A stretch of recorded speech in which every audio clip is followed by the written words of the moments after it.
Welcome to our Trauma-Informed Guest Lecture Series. I'm Emily Santiago, the Executive Director of the Center for Cognitive Diversity, and this series is part of our Trauma-Informed Specialist Certification Program. We're really glad you were able to join us. This October, we were really lucky to have Angi Yoder Maina be our guest lecturer. She's a Peacebuilder and founder of the Green String Network in Kenya. Her discussion about her organization's trauma-informed approach to supporting individuals and communities that have been impacted by violence is incredible.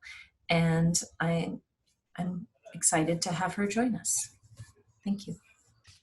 So my name is Angi. As Emily's just said, I am now a Kenyan American. I've lived in Kenya now for the last 15 years. I met my husband in Kosovo, but both of my children have been born here and I've now become a citizen. I grew up in the Midwest in Iowa, and everyone always wonders, how did I get to Kenya and all of that? But it's all because I met my husband in Kosovo. And I've been working here in the region for 15 years, but I've lived outside of the United States since really early 90s. So I've lived almost all of my adult life after university in Europe, Eastern Europe, in many different conflict zones.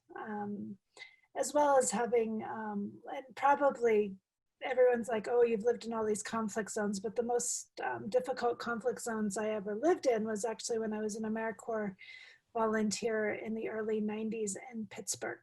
And that's where I found some of the most deepest violence anywhere. And people are always surprised by that. But I've lived and worked in complex violence and trauma in many different places. I'd like to share a little bit about the work that we do. It's different and yet it's so much similar, and it's based not only on the work in many conflict zones in the world, but also conflict that I experienced in the United States, particularly for the 4 years that I lived in Pittsburgh before I left the States. We've started to move away from only using trauma-informed language and talking about a healing-centered peace-building approach, because we've really realized that the world is trauma-organized, the society is trauma-organized. We need trauma-informed approaches, but our end goal really is this healing-centered piece. So that's really where we're at. Imagine all of you that you have, I usually have a cup, but I don't have a cup, I have a bottle today. But this bottle is cracked and you're having to pour water into it. What happens when you pour water into a cracked cup or a cracked glass? What happens to the water? And I'll push it back out there to you guys. You guys can jump in. What happens to the water? It drains out. It leaks out, it drains out, it's not kept. And no one can really use it. You can't catch it enough to drink it, all of these different things. And so one of the analogies we use at our community level is that the communities, the society we're working with is like a cracked cup. And when outsiders come in to pour in development and other things into a cracked cup, there's really no way to use that. And so the focus starts to become on the cracks. And so it starts to say, oh, there's corruption, there's leakage, there's this, there's that. But very oftentimes we don't actually look at what the crack is. And very few times do we even ask the communities themselves, what are those cracks and how can you fix them? We come in and say, oh, you have a cracked cup, we need to help you fix it. And so it's become a real analogy of why healing practices, trauma-informed healing practices, become a foundation that if you're going to build governance, you're going to do development, you're going to have healthy schools, healthy health systems, we have to actually look at our cracks, and we have to actually ask the people who are a part of the community or the society, what are their answers, instead of always coming in from the outside to fix it. So this is a big analogy that we use. I'm just going to start in with our images and photos. There will be some that are really some tough paintings. Take your time. If you don't want to look at them, just really look away. But there's some pretty intense images that you may see here. In Kenya, our whole lives have witnessed and heard stories of violence and destruction. And it comes from the colonial past. The colonial past in Kenya is really, you know, colonialism officially ended in the 60s, but the colonial past is in our schools, is in our health systems, is in our governance. It's how our cities are designed, and where I live versus where somebody else lives, and which road separates us that we can see the poverty, but we're not inside the poverty. And it's impacting marriages, it impacts our schools, like I said, and colonialism is not talked about, it's barely told about, and the history in the classrooms, and it's really been put down to say that was in the past and we don't need to think about it anymore. We have a huge issue with poor building standards. So regularly in our rainy season, you'll hear on the news that another apartment complex of 8 or 9 stories has just collapsed with all the families in it. And it isn't just that it's the rainy season, it's because of the poor building code that has been written off because of the corruption. And so this is another piece where this is just part of life that people hear about on a regular basis. These are the images of our youth who regularly will loot and feel like they don't have a future. Every 5 years, we have an election cycle here. And since 2008, where we really almost entered civil war, we've had regular, every 5 years, we have another election cycle of violence. But this violence actually started in the early 1990s when Kenya first started multi-party democracy. And the youth are the ones who are always the part of doing it.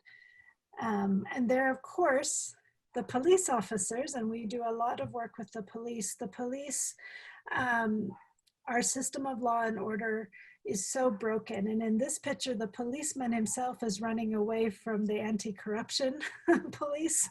And this always causes the police to laugh because they'll tell you, oh, we don't run away, but they do run away from certain things. And it leaves us feeling like we can't trust our systems that are meant to keep us safe. And yet our police officers take the violence home, and their work and their inability to transform their trauma ends up creating havoc inside their homes, and domestic violence and intimate partner violence within police families is extremely high.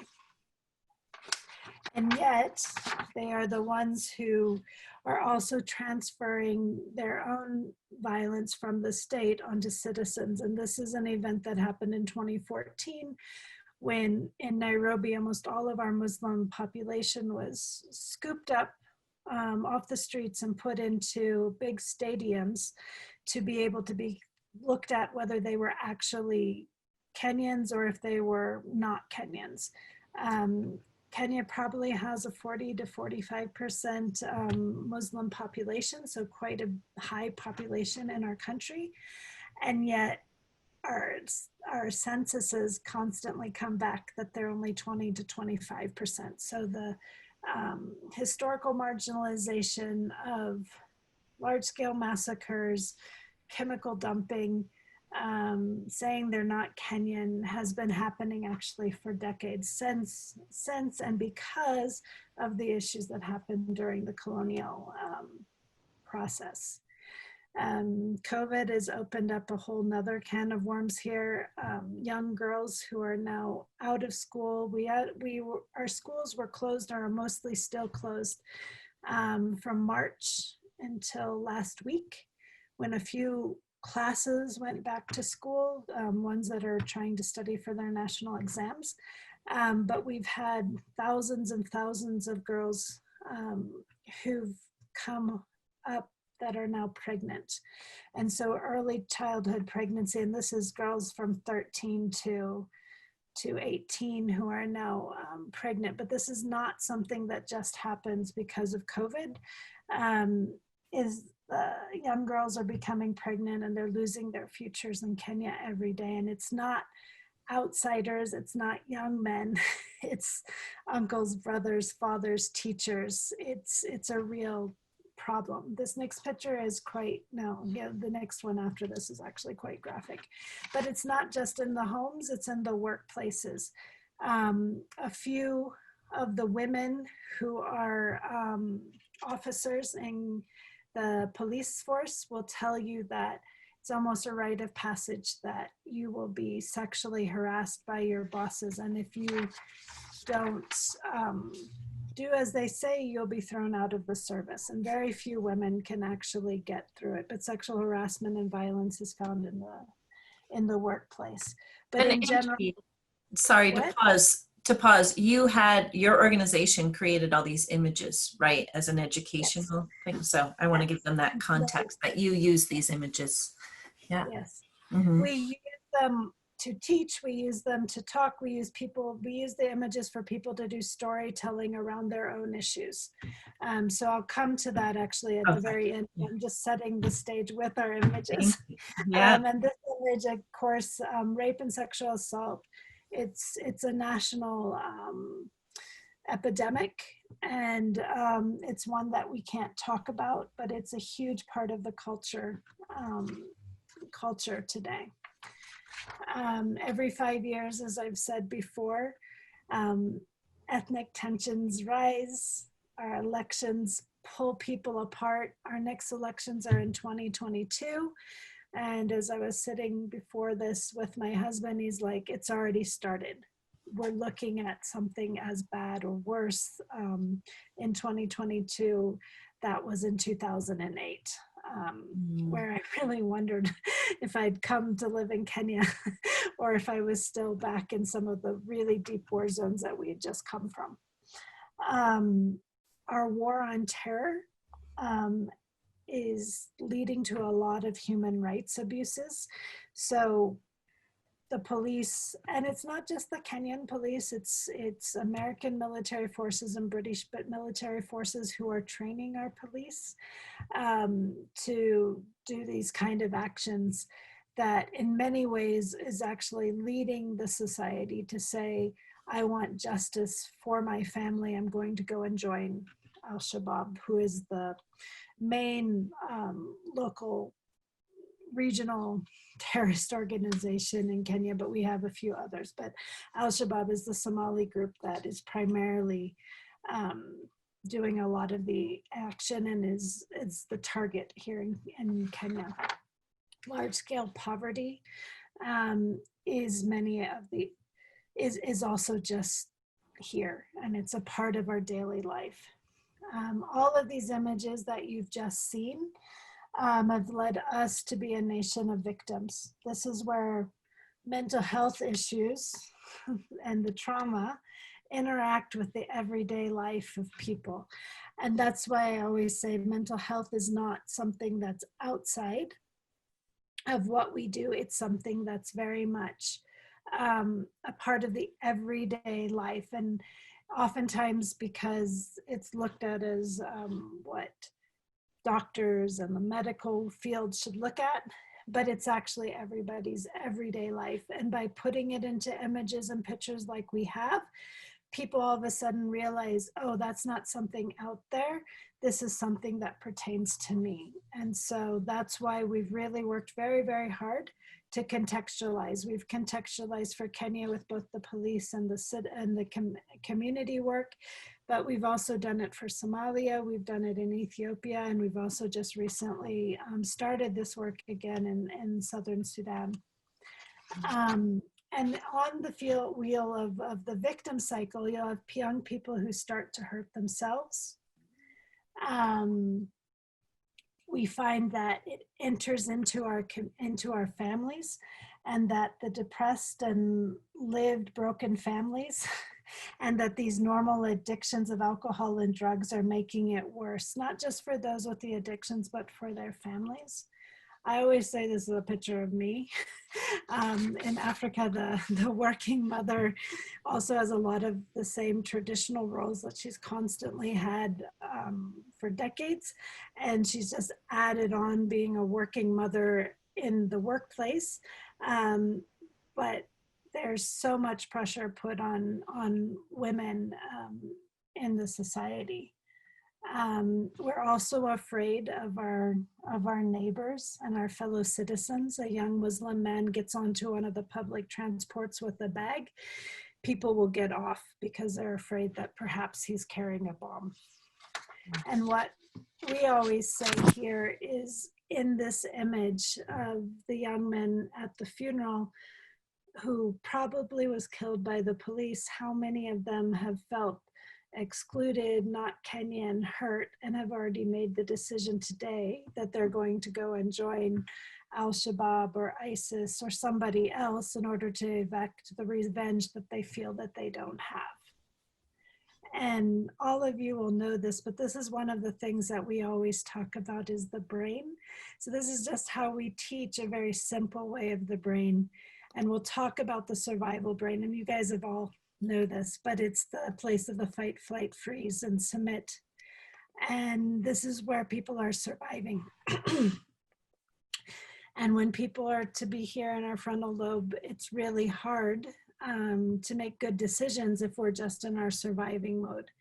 And we'll talk about how if a lion comes into the room, you don't think, you immediately go into your fight, flight, freeze mode, and your body does it automatically.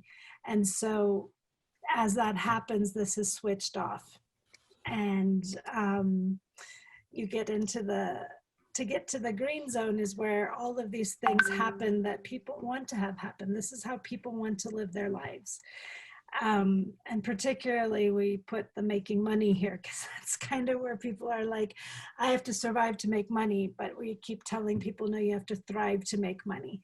And it's always important for us to say, how many times do we think the lion is there and yet the lion is only the kitten?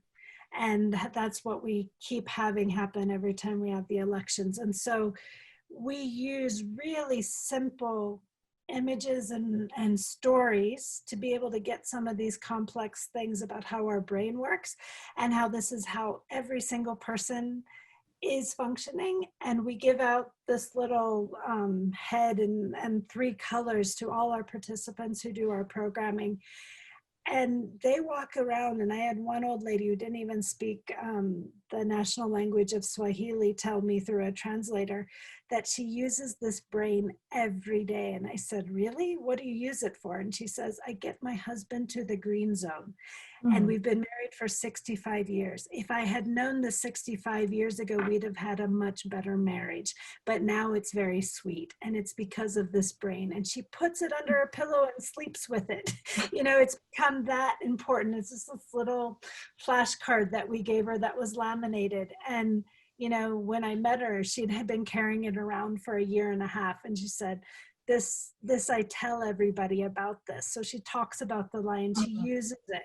And she's passing on really important information about how our brains work that we just don't know, probably in any society, but particularly a little old lady who's 85 years old just never had that information, and it's really changed her life because now she's co-regulating her husband. And so what we show as peace builders, we always talk about the cycle of violence. and how victims' experience of the acting in causes people to act out and hurt others. So hurt people hurt others. And how the fantasies of revenge will eventually lead people to say, I had no choice but violence. And one of the things that we talk a lot about in our programming is that the act of starting to heal is where we peel back the ability to have choice. And as you start to have choice, you start to see that violence was a choice and non-violence is another choice, and you can have other paths to get to being able to actually deal with your issues. And so in our programming, all of these cycles of violence are fully adapted and contextualized every place we go. We start by getting new things on the circle for all of these. We get new stories, new definitions of what it means there. And we give those to artists who working with us, who then now adapt new pictures and new stories to that. So whenever somebody is looking at this, they're like, oh, that's very authentic to me. I know that story because I've lived that. I'm going to do a very short, like 3-minute short video that's going to tell you the story of Mama Zuria from the context that I've just given you. Here's Mama Zuria and her story. I want you to breathe 5 times. 1, 2, 3, 4. Feel you are in a safe space, and you open your eyes when you are ready and tell me how you feel.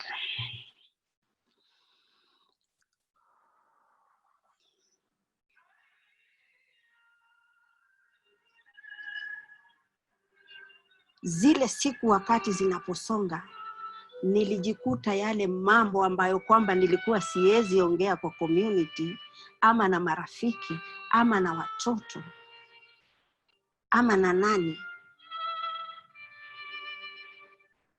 nikajikuta naweza kuyaongea mbele ya watu. Yalikuwa ni mambo ambayo kwamba yalinipitia katika maisha yangu, nikazirewind, lakini nilikuwa nimejifungia. Nilikuwa sina mtu wa kuambia, nilikuwa tumezifungia kwa roho. So hiyo training ilifanya nikafungua hiyo maneno, na nikikumbuka yale mambo yalinipata, yalinifika kama mama, kama mkaaji wa Majengo kuhusu mtoto wangu.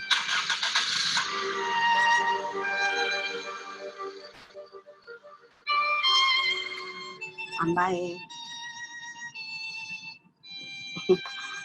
alikwenda Somalia. Hakuniaga. Sina kijana mmoja. Hata sasa sina kijana mmoja. So kijana alienda ndio kamili.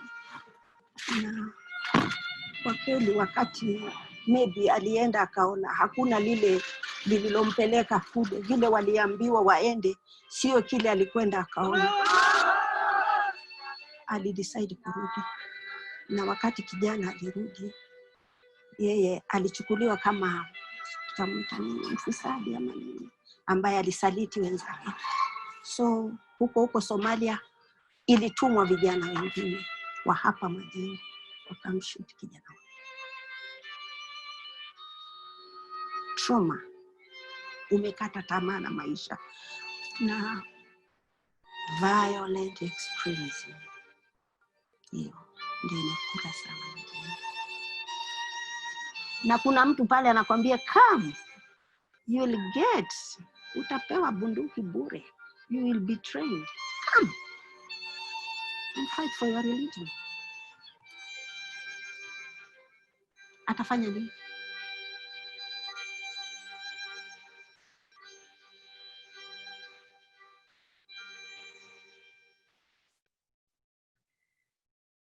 So I want you to breathe 5 times. So it's not even certain that he was killed by others. He probably was also possibly killed by the Kenyan police. No one is completely sure, and people don't really want to say. But this is the life where Mama Zuria became one of our peer facilitators. When I first met Mama Zuria, it's like she couldn't even look up, and she didn't really want to meet me, a white American. She was just angry, but she was one of the community facilitators that was selected by the community. And she went through her own healing process, and she became one of our peer support persons. And we use this model both at the community level, but also within the institution of the police. It's envisioned for many different people. It can be adapted and used, and different stories told at all different levels. And so it becomes what we call a social healing movement. It's not just a program or an intervention. We start to create a new way of working rather than just doing workshops. We use a 12-week program where volunteers lead peer support groups for 2 hours a week. We use the paintings that I've talked and showed you, the visual arts and the storytelling. We moved away from just workshop, to really try and take it to the grassroots. What we realized in these small 12 to 15 people is they impact up to 20, some of them 30 family members, workers, people at the church. So it quickly goes from 15 people to 300 people. It's in a webinar with the mental health unit who had a task force from the president. The chair of it, he said to us, a few weeks ago, that 90% of our mental health issues could be dealt with at the community level. And yet he just had a task force and a policy report that offered solutions for the 10% that was biomedical. And yet he very much knows that prevention is a community thing. And if we could be using community care and helping people learn how to deal with these issues, that the mental health issues in Kenya could be really prevented, and not so much prevented, but they could be dealt with in a different way. And it was interesting that he actually understood that. This is what our kit looks like that we'll give to our community volunteers. Really simple flashcards with all the pictures on it, some beanbags to do some games. The string, the purple, the red, the green string are what they put the pictures on to talk about the cycles of violence. There's a little picture book that everybody gets that becomes, some people just start carrying it in their back pocket and sitting down and showing the brain to their family members and their community members. The material is really important because it's cultural. People understand what's being said. Some of the things that like for Ethiopia, for example, I look at some of the pictures and I don't understand it, but people who are insiders in the culture and the context completely understand what it's talking about, what the story is relating to. And I think that's really important because yes, trauma is universal, but how that trauma has happened is contextual, and you have to keep contextualizing down to the most, difficult level. The volunteers that we work with, they become the soul of this work. They continue doing this work and continue forming groups for years afterwards. We have a group from one of the counties that we initially worked with, and that set of facilitators have now become the community leaders in government and business in all sorts of different ways in just the last 3 or 4 years. The circles are so powerful. They're doing embodied pieces, so we're doing meditations in Swahili, we do openings and closings, a lot of modeling of the behavior. And one of my friends from the States who had first started to talk about putting this kind of work together, when we were first doing it, she said, Angie, it doesn't matter if they get the content, it's the fact they meet for 2 hours for 12 weeks that will make all the difference. And so it's reconnecting that social web that has been so broken by the violence. And the innovation and the creativity that comes out of this, it's unbelievable. We don't even know how to harness it. People, once healing is there in their group, in their self, in their families, they just find all sorts of different issues that they want to work on and that they undertake. And so the last piece of our breaking is this breaking the cycles and getting out of hurting ourselves and hurting others and being free.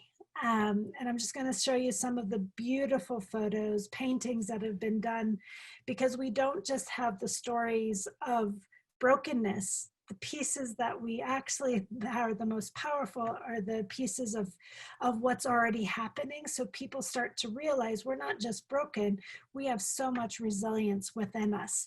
And we are able to deal and respond to the violence that's within our midst. We've always been able to. And as we get these more and more skills to do it, we do it better. And so these are the images of the breaking free that people are always telling us, we're so glad this was a part of it. And they'll do their storytelling and they'll show how they already know how to fix their cracks in their communities. These are the two from 2008 who were actually the ones fighting and taking the country to civil war. And this picture makes everybody smile because we all remember the cup of tea they were having as this happened. So it's very contextualized. And so as I close, I'm going to show you Mama Zoria, and you know her backstory, but this is now how she, this is her story of what being a facilitator has done for her and her community. I want you to breathe 5 times. 1, 2, 3, 4, 5. Okay. Breathe out. 1, 2, 3, 4, 5. Feel you are in a safe space, and you open your eyes when you are ready and tell me how you feel.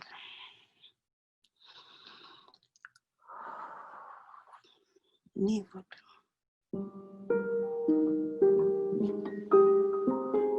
Naitwa Zuria Omari na nimetoka sehemu ya Majengo. Mimi ni mama na ni nyanya. About kumekucha, it's about trauma. Mimi sijawahi kusikia kitu kama hiyo. Zile siku wakati zinaposonga, nilijikuta yale mambo ambayo kwamba nilikuwa siwezi ongea kwa community ama na marafiki ama na watoto ama na nani, nikajikuta naweza kuyaongea mbele ya watu. Yalikuwa ni mambo ambayo kwamba yalinipitia katika maisha yangu. Nikazirewind, lakini nilikuwa nimejifungia. Nilikuwa sina mtu wa kuambia, nilikuwa tumezifungia kwa roho. So hiyo training ilifanya nikafungua hiyo maneno. Na wakati wa kutoka kwa hiyo training tuliambiwa tutafute watu ambao kwamba weko na uzito kama sisi. Ile safe space walikubali kwamba haya maneno hayatatoka nje. Na tuliaminiana na tulienda pamoja mpaka 12 sessions. Pia kulingana na zile picha ambazo kwamba tulikuwa tunapewa za kufanyisha training, zilikuwa zikiwagusa sana. Manake most of them walikuwa kusema, huyu ni mimi. Hii ni mimi. Huyu ni mimi. Kusema kweli topics zote ziliwagusa, isipokuwa ile iliwagusa sana ni jana. Wakati wa maisha magumu ama mambo umepitia magumu, tulikuwa tunaweka stones. Wakati kidogo mambo inaenda vizuri, kwa tunaweka flowers. But for Mwajina, ilikuwa ni ngumu sana, hakuweka flowers. The whole journey ni kama ilikuwa 2 stones.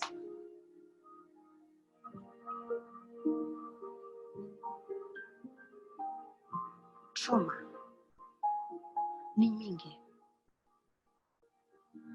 Kuna matukio ambayo kwamba yanaweza tokea ikawa mpaka utashikwa na wazimu. Kuna matukio ambayo kwamba yanatokea unaweza kujiachilia, yani wewe sasa umekata tamaa na maisha.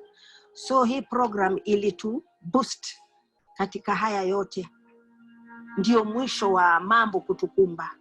Lakini sasa in case ikitokea mambo kama hayo, tuna njia, tuna vile tunaweza kabiliana na mambo.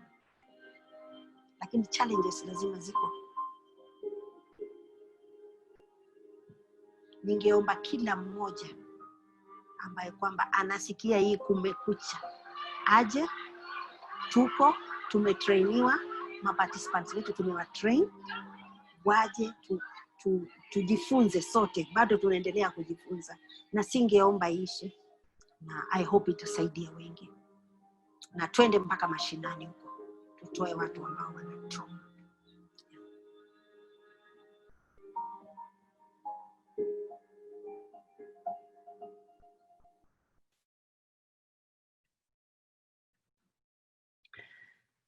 And that gives an overview of the program and how it works. And I think Mama Zuria's words are so much more powerful than mine.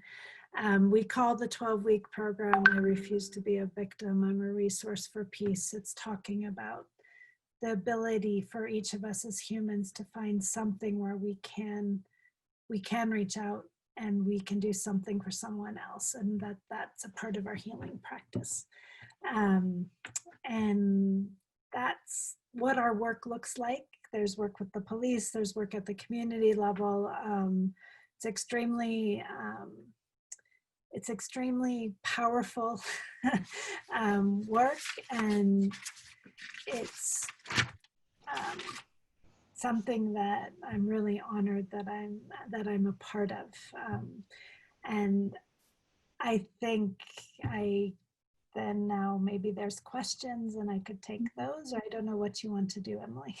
Yeah, this was so amazing, Angie. Thank you so much for coming on and sharing about the work you do. It's incredibly inspiring and powerful. So I'm sure people have questions about it. And I see so many parallels, like, as you said, it's, trauma, everyone experiences trauma in our society, but the contextual way that they experience it is unique, and the way that people heal is unique. So I see the parallels with what we try and do in schools, but I see like your beautiful and unique approach is just incredible. So does anyone have a question for Angie? If I could add a comment, your work, the presentation is unbelievably moving. I mean, given how much collective trauma we are all currently experiencing, brings up the unique histories. I mean, as a Mexican American woman, colonialism has also touched Latin America. And so recently, I've been really thinking about, okay, what does this really represent in the way that as an individual, we continue to cope in these ways, this submit pattern, how does that come up in the way that we cope? I mean, it's just, I could just see how valuable this type of work would be in the, the contextual understanding of different communities.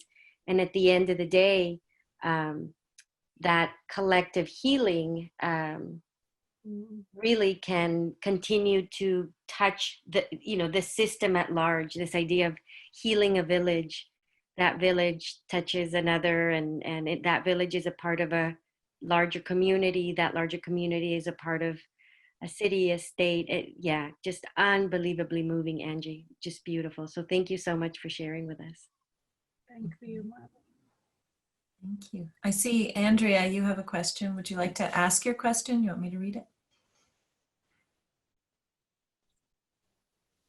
Okay, I'll read it. Andrea asks, have you modeled this after any other program? Are there other organizations using your model to develop their programs? So about 10 years ago. So after 9/11, Peacebuilders started engaging with collective and individual trauma in a new way. I think previously, before it wasn't there. The Eastern Mennonite University in Harrisonburg, Virginia, started a Strategies for Trauma Awareness and Resilience, the STAR program. And early on in the early 2000s, I started to be engaged with it. I grew up Mennonite, and there was a natural connection. And we've modeled a lot of the initial work off of STAR, but as we started to contextualize and we started to actually stop only talking to Peacebuilders, and we started talking to mental health and trauma-informed practitioners, we were able to widen it, and we started to now really develop something that was uniquely ours. But the cycle of violence is very much a part of the STAR methodology.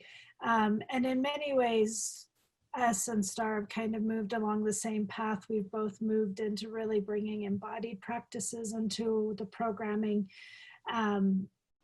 They do a more of a, a weekly training facilitated workshop. And we're probably one of the few groups in the peace building world who said, let's get out of the workshop, let's take it to the community level and let people lead it on their own. And there's a collective of peace builders and trauma-informed folks who I think we're all talking, we're learning from each other all the time. A lot of my dissertation talked to these folks.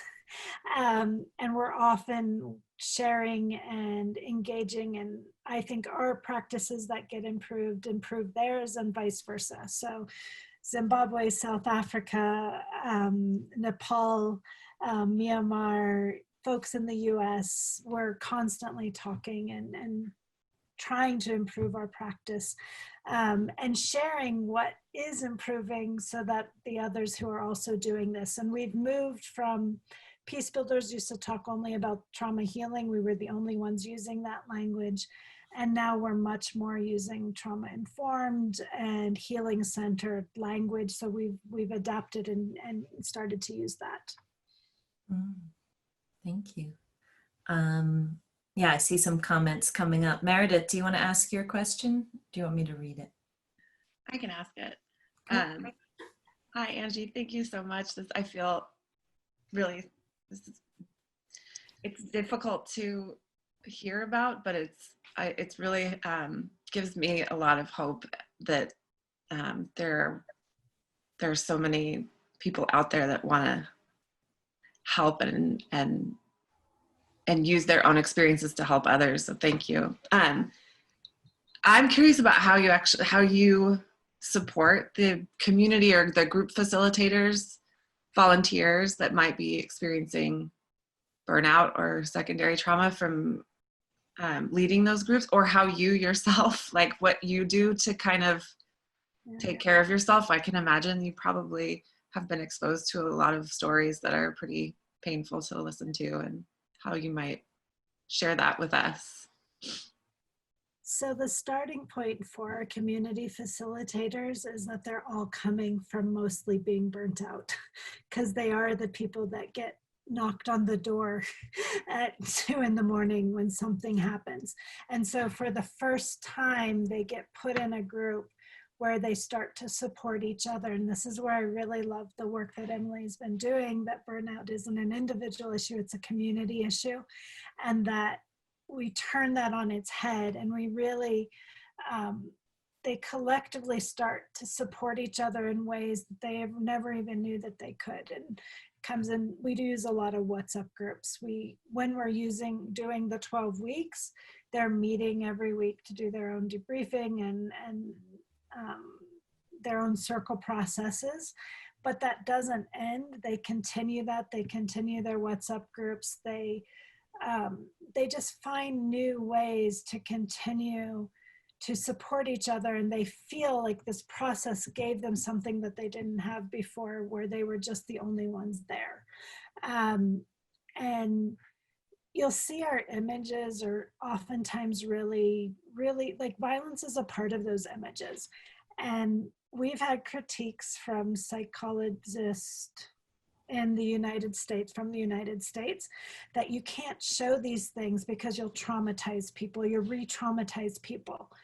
And yet our communities have constantly told us, no, we have to tell the truth. We want truth telling in these images. They may not work with them very much, but them being there allows them to put things down and go now into the issues they want to deal with, because they feel like so many times they've not been able to tell their truth.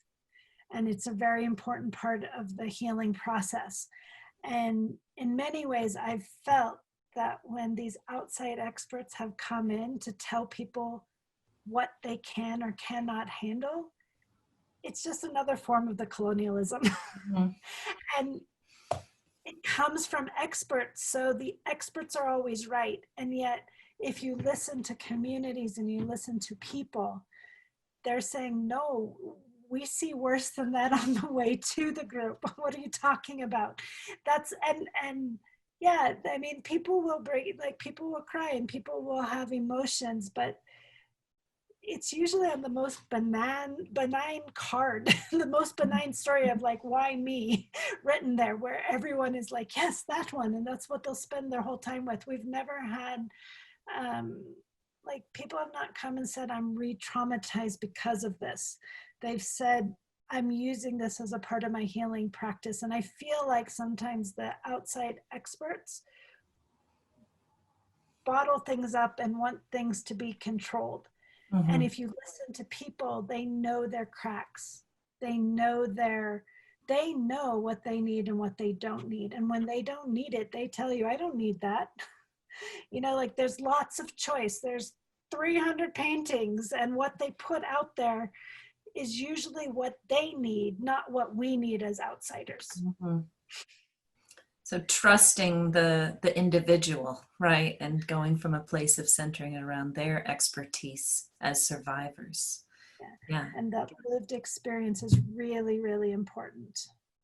And it makes sense that when people, you know, when we don't talk about those things, you get shame and they feel so isolated and alone. And when they see a drawing of something they've experienced, that universality that, oh, somebody else has drawn this, so they've experienced this just like me, that they feel seen, right? That importance of feeling seen makes sense. So that truth telling is really important. And I feel like many healing practices take that out because it's too hard to see, and we feel like we might re-traumatize somebody.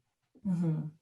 So our own discomfort. Sorry, go ahead, Angie. And we have to trust people that they know what that is or what that isn't. Like, people know. Mm-hmm. Yeah. Go ahead, Mark. I wanted to add that, right, that we are honoring that each person has their own unique insight into their healing, and that it doesn't require someone else coming in to coach you on how you should heal, but that rather we possess these qualities that just need sort of a facilitation to access what lies within. And that's what I love about what you're talking about, Angi.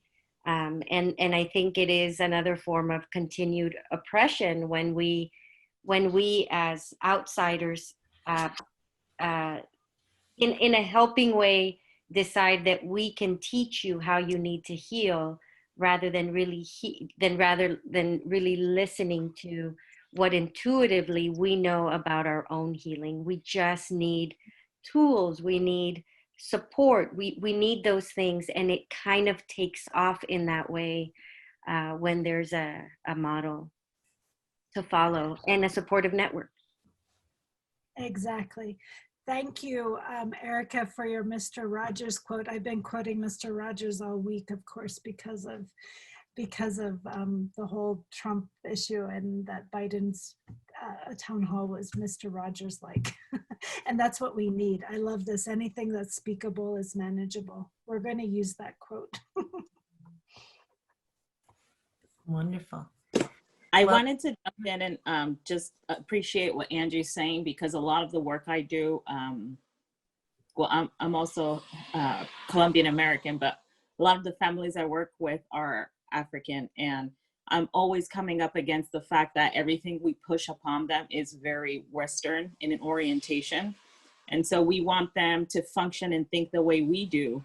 But what you're saying is exactly what I've always been trying to advocate for, because what you're explaining, in my opinion, is the communities are coming in with the embodied experience. And so what you're able to do is give them words to describe that and analyze it and express it, which is the tools that Marie was talking about. But at the same time, you're respecting the fact that they don't see the world the way we see it. And they don't necessarily want to control everything like was said in terms of feelings. I agree absolutely that Western society loves to control things, everything in a nice neat box. There's like, you know, you always have to be in like the safe, clean and sterile space, and that's not the way the world works. And I love what you were saying about them coming and saying, you know, these pictures are nothing like what I've lived my whole life. Like, you can't even put that in a picture, right? And so I think a lot of Westerners think that, you know, people are fragile in different ways because they are, but a lot of these people are like so strong and resilient, and we don't recognize that. I know that, but I think that a lot of people that want to go and help are more fragile than the people that they're trying to help. And so they want to project that upon them. Yeah. So I love everything you're saying, Angie. It's what I've been looking for, because it's rarely ever said in this way. So I really appreciate you and your work. Thank you. Thank you. Thank you so much, Andrea. Yeah, I think about when you talk about like the person, the survivor is the most resilient person. We don't always see it that way. In your video, the woman who was putting all rocks down for her life experience and had no flowers, I think she is the flower, right? Like her whole experience of surviving all of that and still being there and being open to participating in that is the flower, right? And we don't always see that. We see like, oh, look how many bad things have happened and how broken are you? And just like Andrea said, like our own fragility as practitioners is holding back somebody who's much stronger than us, right? And she was that strength in her community and we need to recognize that. So thank you all so much for your contribution. Anybody else have a question for Angie? And this is recorded, so I will share that recording after. Maybe if I can add one more comment, Angie, it reinforces for me. I work as a RAP facilitator, sort of mental health professional, and one of the things that I've always walked in feeling into this field, and particularly when I meet a new family, is I always think these families were standing before I showed up.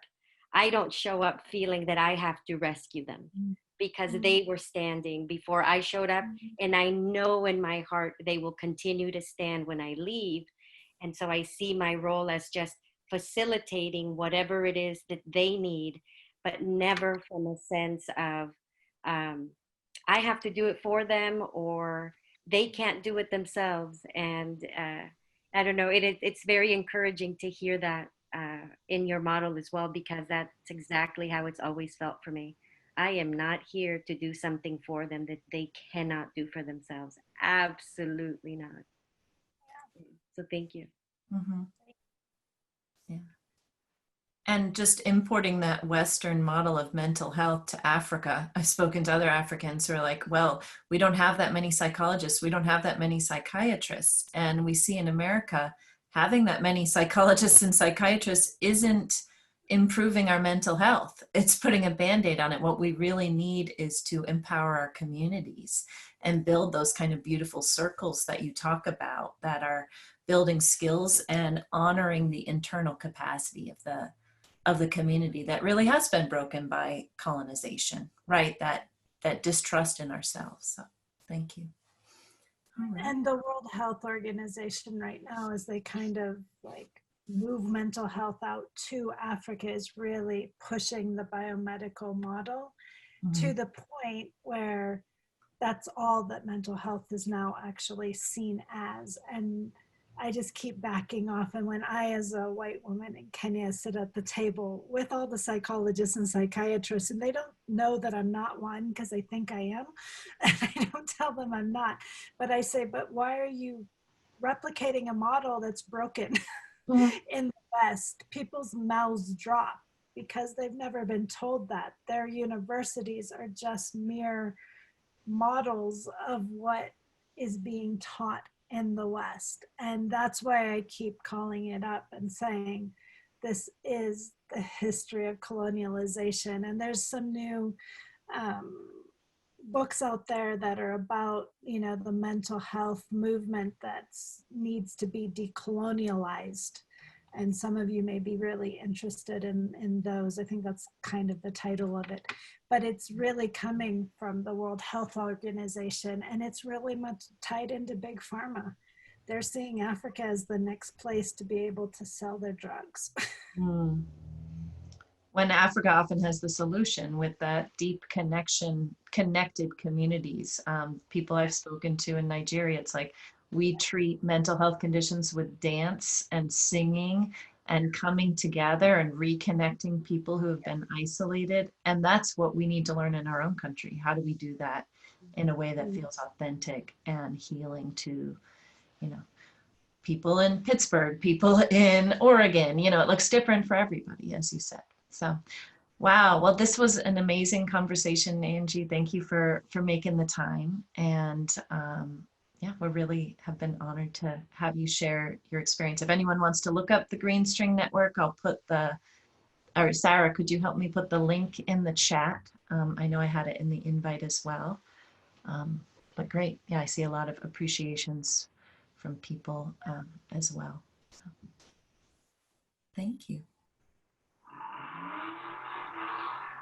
All right, so we're going to take a couple-minute break because this is a class, so some people will be staying on. But Angie, thank you so much for being here. I will send you an email to follow up and send you the link to this recording. So thank you, everyone, so for being here.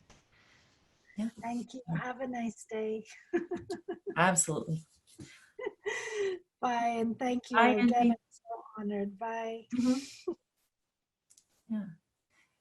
So if you guys are in trauma supportive schools, let's take a couple-minute break and we'll come back in like 4 or 5 past the hour. And if you just popped in to hear Angie speak, we will have the recording as well. But I hope you have a wonderful day. So thank you for being here. I'm just going to hang out. So if people have any reactions or just want to hang out, I'm going to hang out for this break. But if people need a little moment to refill their coffee or something like that, you can go do that. So just check our attendance, make sure everybody, yeah, I think it's everybody from our class. I'm going to stop that recording.